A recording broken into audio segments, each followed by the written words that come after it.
তুমি এইসব টপিক কবে ধরা শুরু করলা?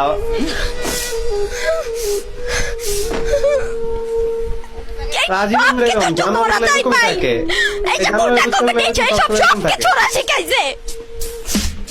তো তার জন্য তুমি কেন পেন খাইতেছো? তুমি কি করতে পারবে একলা? কিচ্ছু করতে পারবে একলা?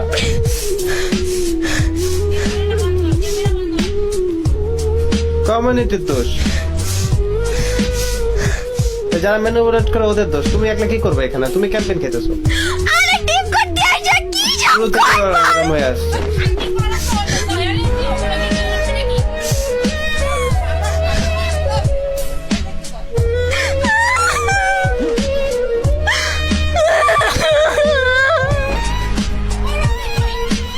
এখনো দেখ কেমন করতেছে।